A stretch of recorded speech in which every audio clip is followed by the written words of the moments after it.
नमस्कार, markets today में आपका स्वागत है। मैं हूं शैल भटनागर, आपके साथ जुड़ रहा हूं अपने नोएडा स्टूडियो से।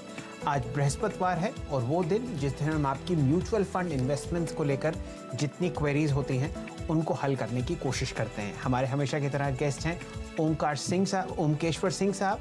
आप rankmf.com म्यूचुअल फंड वेबसाइट के CEO हैं। ओमकेश्वर जी, स्वागत है आपका। चर्चा शुरू करते हैं बिल्कुल बहुत जल्दी, क्योंकि बहुत सारे हमारे साथ कॉलर्स जुड़े हुए हैं और जितना जल्दी हम लोग जवाब दे पाएंगे उतने ही प्रश्न हम संभाल पाएंगे। रविशंकर साहब हमारे साथ देहरादून से जुड़े हुए हैं। रवि जी, आपका स्वागत है मार्केट्स टुडे में।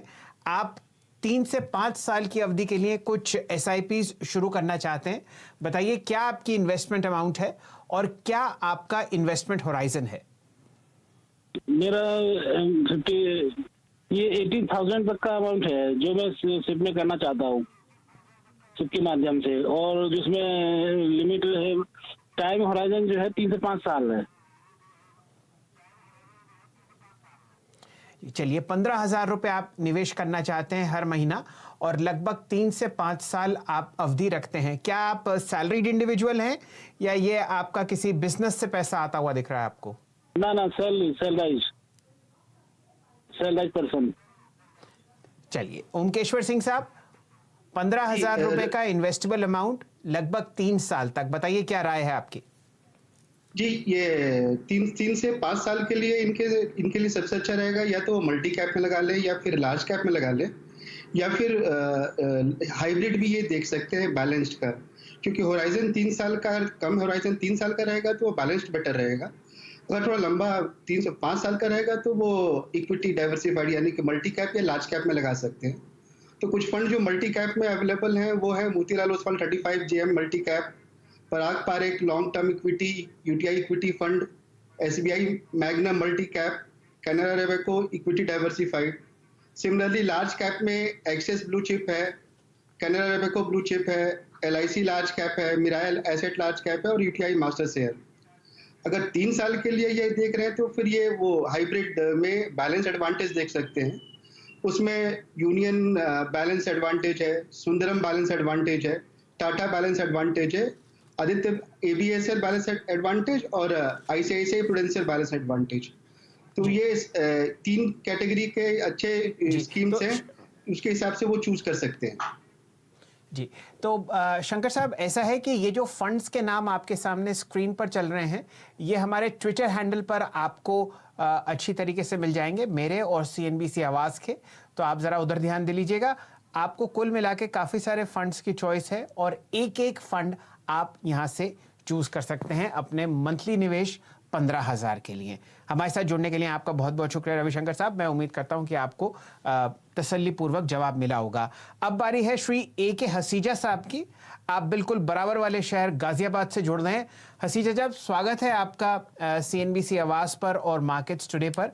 बताइए, आपका क्या प्रश्न है? आप सरकारी नौकरी में हैं और आप मेडिकली इंश्योर्ड हैं सरकार से, तो कम से कम वो एक बहुत प्लस पॉइंट है।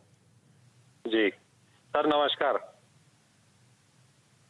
हेलो, नमस्कार। सर, मैं 50,000 रुपए अपना प्रश्न पूछिए हसीजा जी।